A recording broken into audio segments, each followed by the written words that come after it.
말씀이 있는 교회, 그 말씀 전하는 교회, 말씀대로 살아가는 교회, 말씀의 빛 교회.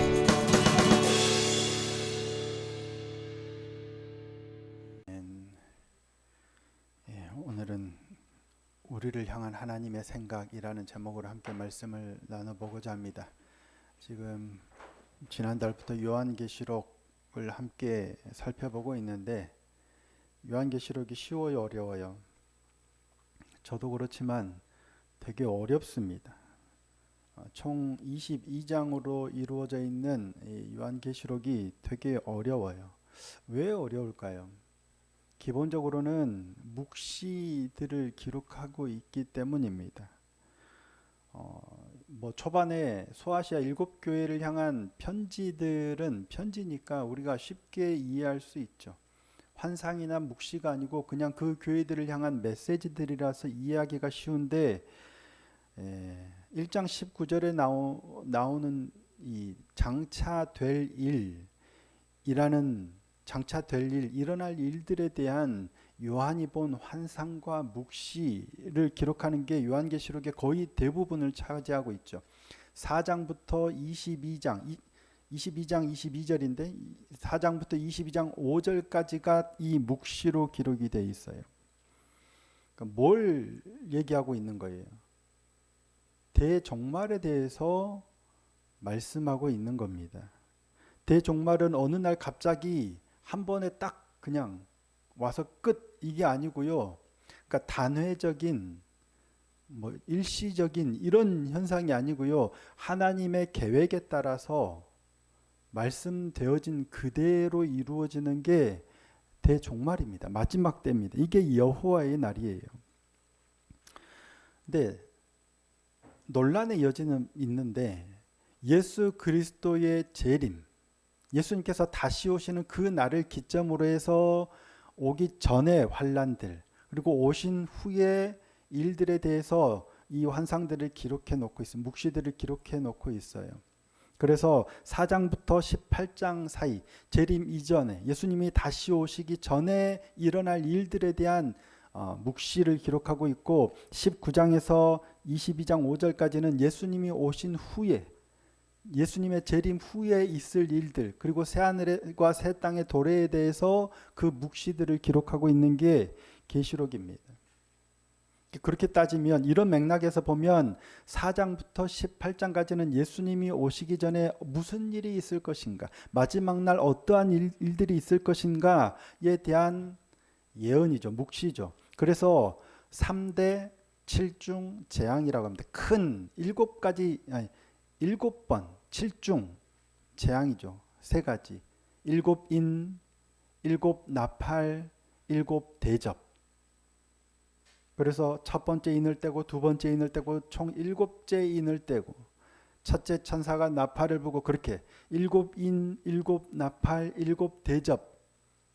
7대접의 재앙에 대해서 4장부터 18장까지 쭉 묵시를 기록하고 있어요. 그런데 우리가 이해하기 더 어려운 게 뭐냐면 4장부터 18장까지 이 3대 7중 재앙을 쭉 묵시를 기록하는데 세 군데가 비어요. 군데 비어 있는 데가 있어요.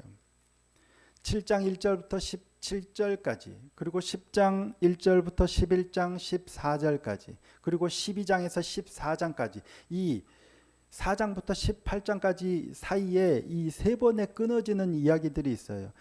7인의 재앙, 7나팔의 재앙, 7대접의 재앙을 쭉 이어가는 게 아니라 6째 인을 뗀 후에 7째 인을 떼기 전에 7장 1절부터 17절까지 삽입 내용이 나옵니다. 그리고 10장 1절부터 11장 14절까지 12장에서 14장까지 이렇게 세 번에 끊어지는 부분이 있는데 이거는 중간 계시로 봅니다. 그러니까 3대 7중 재앙을 쭉 계시 말씀하는 묵시를 통해서 보는 가운데 중간 계시로 보는데 드라마 구조로 보면 약간 막간이라고 하겠죠. 후반으로 갈수록 그런데 이 막간이 길어집니다. 사사기를 살펴볼 때도 그랬지만 사사들 중간에 잠깐 이름하고 짧게 언급되는 사사가 한 명이었다가 두 명이었다가 세 명으로 늘어났었잖아요. 여기도 마찬가지입니다. 그런 중간 막간 중간 계시가 17절이었다가 또 좀 길어졌다가 아예 뒤에는 세 장으로 점점 길어지죠. 이걸 통해서 뭘 하려고 할까예요. 마지막 날 있을 대환란을 언급하면서 중간에 삽입하는 이유가 뭘까요? 시선을 돌리는 거예요. 생각을 돌리는 거예요. 다른 관점에서 보도록 기회를 부여하는 겁니다. 그러니까 요한의 계시록을 읽거나 듣는 성도들이나 독자들은 이 세 번의 세 차례의 중간 계시들을 통해서 지금 일어나고 있는 지금이 아니죠. 장차 일어날 이 일들이 무슨 의미인지를 다시금 새기는 거예요. 대환란은 평안한 때예요? 무서운 때예요? 무서운 해가 3분의 1이 떨어지고 뭐가 떨어지고 뭐 생물이 죽고 다 타고 막 이런 대재앙들이에요. 그런 재앙들을 3대 7중 재앙이잖아요. 거듭해서 그런 말씀을 들으면 어떤 마음이 들겠어요? 두려울 거 아니에요. 여호와의 날이 임하면, 그 마지막 날이 임하면, 심판 날이 임하면 우리는 구원받을 거라는 걸 아는데 계속 그런 얘기들을 듣다 보면 두려워요. 그럴 때 중간중간 이 막간의 이야기들 통해서 뭘 말씀하려고 하냐면, 재앙은 하나님의 손에 있는데 악은 하나님이 그렇게 징계하시겠지만 하나님의 백성은 보호하신다는 거예요. 그 재앙들 사이에서도 하나님이 당신의 백성들은 보호하신다라는 생각을 갖게 하는 게 이 막간의 중간 계시들입니다. 그렇죠. 성전도 측량할 때 그랬죠. 성전을 측량할 때 다 하는 게 아니라 바깥들은 이방인들의 뜰은 내버려 두라고 그랬어요. 그걸 아예 던져버리라는 거예요. 그냥 두라라고 번역을 했지만 던져버리라는 거예요. 1260일 동안 42개월 동안 그 땅은 버려둘 거예요. 버려버릴 거예요. 하지만 하나님의 백성들은 성소는 보호된다는 거예요. 이게 계속해서 이 막간의 계시들, 중간 계시들을 통해서 요한을 통해서 하나님이 우리에게 주고자 하는 메시지예요. 오늘 본문은 12장에서 14장까지 들어있는 마지막 세 번째 중간 계시의 첫 부분이죠. 내용이 뭐예요? 해를 입은 한 여자가 아들을 낳으려고 하는데 해산 때가 됐어요. 근데 해산하면 큰 붉은 용이 나와서 그 아들을 삼키려고 해요. 근데 여자가 아들을 낳았더니 하나님이 보호하시는 거예요. 그리고 여자를 광야로 보내셔서 거기서 1260일 동안 머물도록 거할 수 있는 곳을 예비하셨다라는 게 오늘 본문의 내용이에요. 12장에서 14장의 내용이 딱 함축된 겁니다. 일곱 나팔과 일곱 대접 재앙의 집행 사이에 삽입된 세 번째 중간 계시가 12장에서 14장인데 전체적으로는 교회에 대한 적그리스도의 박해, 그리고 박해 속에서의 교회의 보호와 구원에 대한 말씀을 담고 있는 겁니다. 적그리스도라는 말 많이 들어보셨죠? 적그리스도가 누굴까에 대해서는 다양한 의견들이 있지만 교회를 대적하는 존재예요. 특히 예수 그리스도의 재림 이전에 7년 반 동안 계속해서 계시록에 제가 잠깐 올려드렸지만 42달이든 7년 반이든 1260일이든 사흘 반이든 같은 개념으로 보면 됩니다. 일정 기간 하나님께서 사단에게 허용하신 기간, 하지만 짧은 기간에 불과해요. 그러니까 그런 어떤 상징적인 기간으로 보시면 됩니다. 예수님의 오시기 전에 대환란들이 있을 때 그때 누가 위력을 떨치냐면 큰 붉은 용이 위력을 떨치는 거예요. 사단이 세력을 갖는 거예요. 그러니까 교회가 성도들이 박해를 받아요. 이 예언은 이미 로마 시대에 현세적으로는 로마 시대에 이미 성취가 된 예언이기도 하지만 장차 오실 예수 그리스도의 재림 이전에, 그러니까 통합적으로도 보여지는 예언이죠. 그러니까 교회는, 성도들은 악한 세력에 의해서 박해를 받는 시기가 분명 와요. 있어요. 하지만 그럼에도 불구하고 하나님은 성도들을 보호하신다는 거예요. 오늘 본문도 해를 입은 여자가, 이 여자가 누구예요? 물론 예수 그리스도를 낳은 마리아로도 상징할 수 있지만 이걸 오늘날 적용하면 하나님을 신실하게 믿는, 하나님의 말씀을 그대로 지키고 따르는 교회를 의미하는 겁니다. 하나님의 말씀을 어김없이 이 어려운 때에 하나님의 말씀을 신실하게 지키고 따르는 교회가 붉은 욕의 공격을 받아요.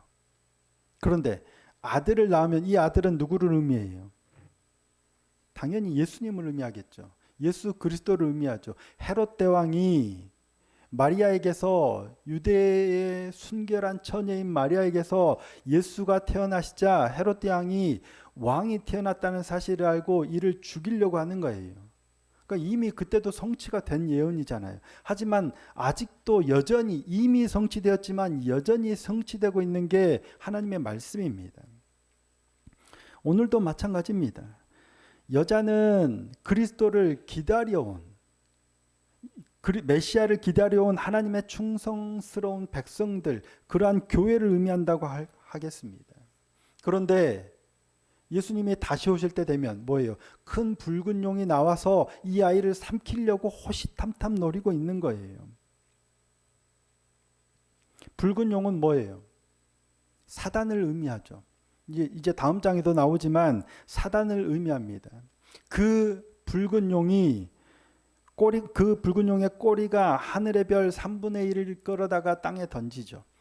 자, 오늘 본문 4절인데요. 4절 한번 읽어보실까요? 읽겠습니다. 시작. 그 꼬리가 하늘의 별 3분의 1을 끌어다가 땅에 던지더라. 용이 해산하려는 여자 앞에서 그가 해산하면 그 아이를 삼키고자 하더니. 그러니까 붉은 용과 함께 이 땅에 떨어진 존재를 의미해요. 별은 뭐냐면 타락해서 이 땅으로 쫓겨난 천사들, 사단의 수하들이라고 봅니다. 히브리 전승에 따르면 천사들 가운데, 천상의 존재들 가운데 사단, 큰 붉은 용과 함께 타락해서 쫓겨난 천사들이 약 3분의 1 정도라고 봅니다. 그러면 하나님을 섬기는 천상의 천사들은 얼마예요? 여전히 3분의 2가 남아있죠. 천사가 타락한 이유가 뭘까요? 어떻게 하나님을 섬기는 하늘에 있는 천상의 존재인 천재가 어떻게 타락할 수 있을까? 왜 타락했을까? 저도 교만이라는데 동의합니다. 천사가 능력이 있을까요? 없을까요? 있겠죠. 다음 장인 13장에 보면 붉은 용과 함께 두 짐승이 나오는데 용이 그 짐승들에게 자기의 능력과 보좌와 큰 권세를 주었다라고 나옵니다. 그렇지 않더라도 우리가 보기에도 우리보다 훨씬 능력이 뛰어나잖아요. 우리가 사단을 어떻게 할 수 있어요? 없어요. 그런 영적 존재들을 어떻게 할 권한과 능력이 없잖아요. 그러니까 우리에 비하면 천상의 존재들은 훨씬 더 뛰어나고 권능이 있는 존재들이죠. 근데 그 능력 때문에 자신의 위치를 망각해버린 거예요. 그래서 교만해서 타락하는 거죠. 내가 비천하다면 하나님 앞에서 교만할 이유가 없겠죠. 그런데 잘하고 능력이 있고 뭔가 대단하니까 나도 하나님처럼 이렇게 되는 거죠. 고라와 다단과 아비람이 모세와 아론을 대적했던 것처럼 레위인의 직분이 작은 게 아닌데 그런 우월한 지위와 능력을 갖게 되니까 오히려 교만해서 모세와 아론을 대적하는 거죠. 이게 인간의 근본적인 죄성이 아닐까 싶어요. 조금 괜찮다, 잘한다 싶으면 하나님과 같이 되려고 하는 거. 이게 타락이죠. 그렇게 타락한 천사들이 히브리 전승에 따르면 3분의 1 정도 돼요. 하지만 다른 관점에서 보면 여전히 하나님을 신실하게 믿고 따르는 착한 천사들이 3분의 2란 얘기예요. 사단과 함께 떨어진 악한 천사들보다 2배가 많다는 얘기예요. 그리고 아들을 해산한 여인은 어디로 도망갑니까? 광야로 도망가요. 자, 6절 말씀입니다. 그 여자가 광야로 도망하며 거기서 1260일 동안 그를 양육하기 위하여 하나님께서 예비하신 곳이 있더라. 광야는 좋은 곳인가요? 나쁜 곳인가요? 오늘 본문을 보면 좋은 곳처럼 보여요. 하지만 광야는 어떤 곳이에요? 잘 아시겠지만 황량한 땅이에요. 사람이 살기 너무 어려워요. 부족한 게 너무 많은, 무언가 많이 결핍된 곳을 의미하는 게 광야잖아요. 그러니까 일반적으로 광야는 절대 좋은 땅이 아니에요. 단순히 외적으로만 본다면 광야는 누구나 피하고 싶은 땅이죠. 우리 삶으로 치면 고난과 고통과 역경의 시간이겠죠. 그 광야가 좋은 시간이라고, 은혜가 되는 시간이라고 고난과 고통을 스스로 이렇게 초대하고 청빙할 사람이 있을까요? 할 수만 있으면 광야를 피하고 싶어요. 할 수만 있다면 이 잔을 내게서 지나게 하옵소서. 이게 당연한 거예요. 광야는 그런 곳이에요. 하지만 그럼에도 불구하고 광야는 어떤 곳이에요? 외적으로 보면 되게 안 좋아요. 안 좋은 것밖에 없어요. 하지만 영적으로 바라보면 그럼에도 불구하고 광야는 하나님을 찾을 수 있는 곳이에요. 하나님의 보호하심이 있는 곳이 광야예요. 예수님께서 공생애를 시작하시기 전에 광야로 나가서 40일 동안 금식하시며 기도하신 이유가 분명히 있습니다. 그냥 아무 데서나 성전에 가서 금식하며 기도한 게 아니라 광야로 가셔서 성령이 광야로 내모셨어요. 그리고 광야에서 40일 동안 금식하셨어요. 그곳에서 하나님과 더 깊은 관계를 갖고, 그곳에 분명 하나님이 예비해 두신 곳이 있었겠죠. 하나님께서 이 여자가 광야로 도망가는 것을 도우셨어요. 분명 1260일 동안 양육할 수 있는 거처를 예비하셨다라고 말씀하세요. 오늘도 하나님께서는 이 여자가 광야로 도망하는 걸 도우셨듯 하나님을 신실하게 믿고 따르는 하나님의 참된 백성들을 안전하게 보살피시는 줄 믿습니다. 엘리야가 광야에서 보살핌을 받았듯이 하나님께서 이 여자를 기적같이 먹이실 겁니다. 광야에서 하나님께서는 만나와 메추라기를 통해서 이스라엘 백성을 먹이셨어요. 반석에서 물이 나오게 하셔서 그들을 먹이셨습니다. 하나님을 떠나면 광야는 황량한 곳이지만 하나님을 찾으면 광야는 오히려 하나님을 만날 수 있는 곳입니다. 사탄은 늘 하나님의 백성을 공격합니다. 가만두지 않습니다. 늘 하나님의 백성을 어떻게든 무너뜨리려고 공격해요. 하지만 하나님께서는 광야로 가게 하셔서 그곳에서 하나님의 백성을 보호하십니다. 어떤 경우에는 육체적인 해를 입기도 합니다. 하지만 모든 경우 하나님께서는 하나님의 백성의 영혼을 지키십니다. 하나님은 결코 사탄이 하나님의 백성의 영혼을 취하도록 그냥 내버려 두시지 않습니다. 사단의 공격이 막강하다라고 느껴진다면 하나님이 온 우주 만물을 다스리신다는 사실을 기억하는 저와 여러분이 되기를 소원합니다. 사단이 공격하는 시간은 정해져 있어요. 그리고 하나님께 허용된 분야도 한정적입니다. 욥기에서 보여주듯이 그 욥기가 천상회의가 진짜든 아니든 하나님께서 허용하신 부분밖에 사단은 우리를 건드리지 못합니다. 여전히 온 우주 만물은 하나님이 다스리고 계시다는 사실을 기억하고 믿음으로 승리하는 저와 여러분이 되기를 소원하고 축복합니다. 우리를 향한 하나님의 생각이 뭐예요? 평안이요 재앙이 아니기 때문입니다. 자, 예레미야서 29장 11절 말씀입니다. 함께 한번 읽어볼까요? 예레미야서 29장 11절입니다. 시작. 여호와의 말씀이니라. 너희를 향한 나의 생각을 내가 아나니 평안이요 재앙이 아니라 너희에게 미래와 희망을 주는 것이니라. 아멘. 이게 우리를 향한 하나님의 생각이에요. 광야 가운데 우리를 몰아가셔도 그곳에 우리를 위하여 예비한 곳이 있음을 기억하는 저와 여러분이 되었으면 좋겠습니다. 우리의 삶에 어려움이 닥쳤나요?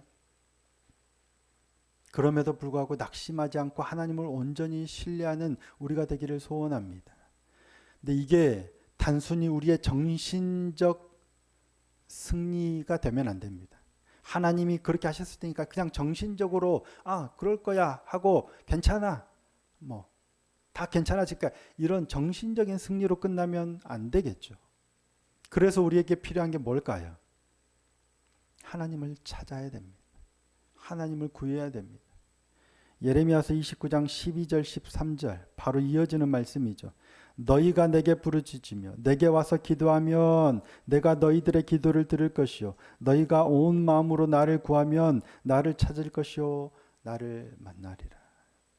분명 우리를 향한 하나님의 생각은 평안이에요. 재앙이 아니에요. 우리가 미래와 소망을 품기를 바라세요.